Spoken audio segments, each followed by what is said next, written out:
and James, lady addition, replace the common chase with it. All right, round of applause, and we'll...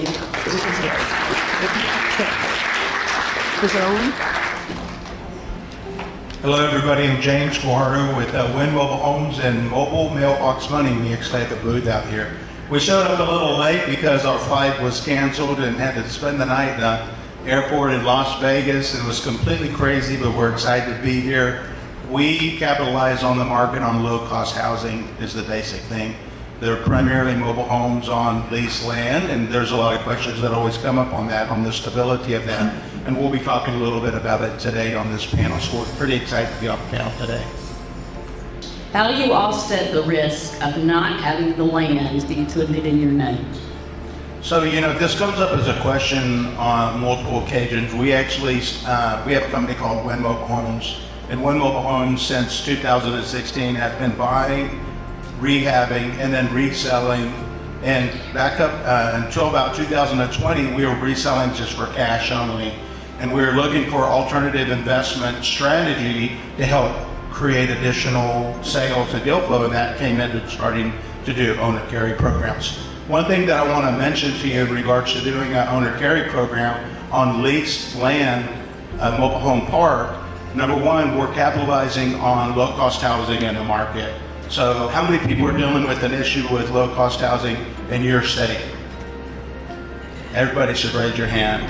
Obviously, rent rates have gone up enormous all over the United States, and there's just no room or no opportunity for people that wanted to get into home ownership, especially if you're an average blue-collar worker. So we got into this business and started seeing velocity from providing an owner carry platform. Well, the interesting thing to note, whenever you're doing our notes are double qualified. They're double underwritten, which is pretty interesting.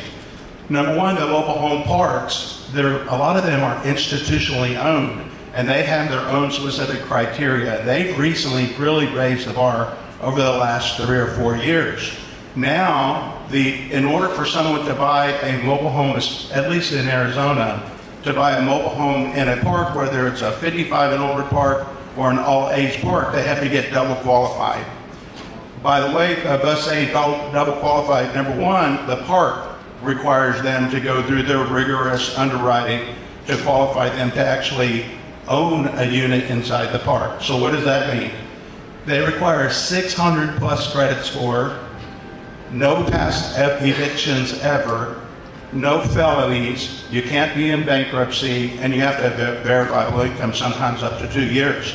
They're actually almost following the Dodd-Frank compliance, which is really great for us. As they get qualified with the park, that gives us an element of understanding this person, they've been independently qualified. That makes it a first qualification as they pass through. And by the way, for every 10 people that we pre-qualify, probably only 2 or 3 actually get qualified from the park. So they knock out a lot. Then the second half is we use a third-party underwriter who's a national underwriter, and they do the Dodd-Frank compliance. So the second qualification goes through the standard Dodd-Frank compliance and debt to ratio, income, and so forth. So now that the park has raised their compliance of getting somebody qualified. That's the first one, and then we do a double qualification for Dodd-Frank compliance. The strength of that note now becomes what we would consider almost an institutional grade note.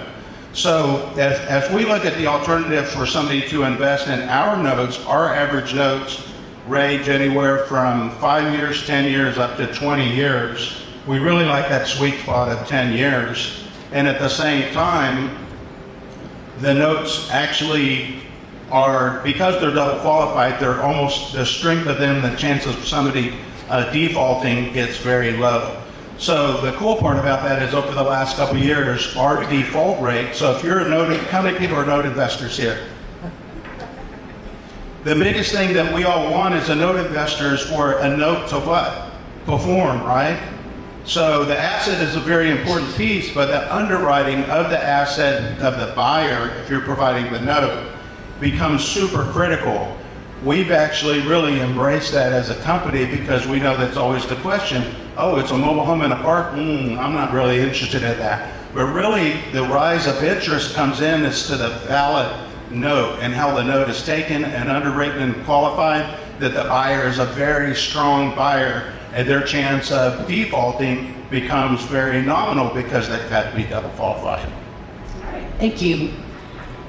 A new fund called Silvercrest Opportunity Fund, and the fund is actually based off, one portion of the fund is on hypothecation, which is a great component because most note investors, especially if you don't live in the state of where you own the note, the big stress is obviously if the note goes into default, if there's an issue, then they've got to hire somebody new and get something figured out, hire an attorney, and so forth. And within our fund, we've actually created a way where the fund actually takes on the primary role of keeping the performing note going in case of default. But note hypothecation, I think it's a relatively new thing that a lot of people don't talk about, but at the same time, it's a great opportunity for somebody to create wealth on it. So we are a licensed note originator. We primarily sell our notes off of our website, mobilemailboxmoney.com. You can go onto the website and register at any time. There's no charge. And we actually handle our notes through there. We'll resell our notes that we've originated from our buy, rehab, and then resell with on a financing program. We actually offer a higher interest rate, so it's kind of a convenient trade, but we do a no prepayment penalty. A lot of the people, when they get qualified with our notes, they normally just stay with the note, but we do encourage them about national, Warren Buffett. We invest like Warren Buffett. He owns 21st Mortgage, and he provides loans, by the way, for manufactured homes and parks. So if Warren Buffett believes in our business model, we're going to believe in the business model. And that's a big backing for us. But we do not charge a prepayment penalty. There are a few people that will refinance in the first couple of years, but most of them, once they get qualified and they get settled in the home, they tend to just keep paying that note, and that's what our main goal is for them to keep paying the note and never go into default. I think one big word that we need to think about, and this entire note business, the real estate investment business, does have a level of greed that's associated with it. And I'm not going to use the word greed, but I'm going to do a different word, which is serve.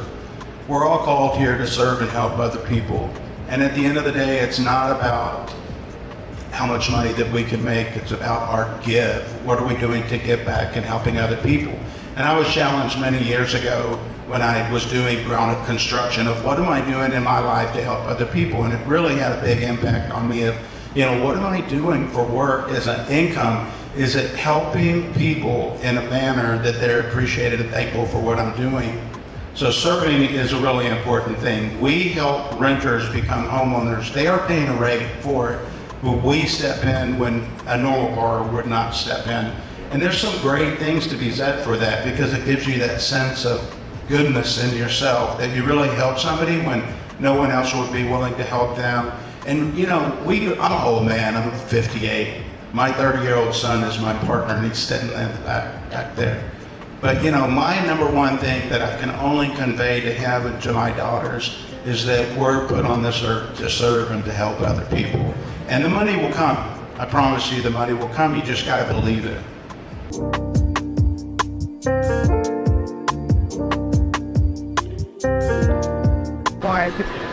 Bam. How'd it go? Yeah, good. Good as good can be. What do you think? Going great. That's how we do it. Mobile mailbox money.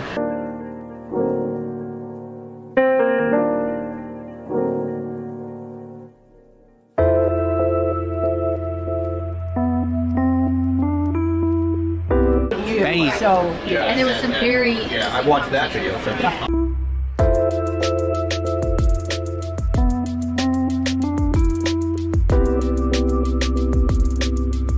So those depressed areas like in Georgia, Macon, they're like $350 for lot rent. Or it's a depressed, I would call it a class B. Yeah, they're $900 over here. Yeah, that's probably your match for a national audience that still wants to place money outside of their country.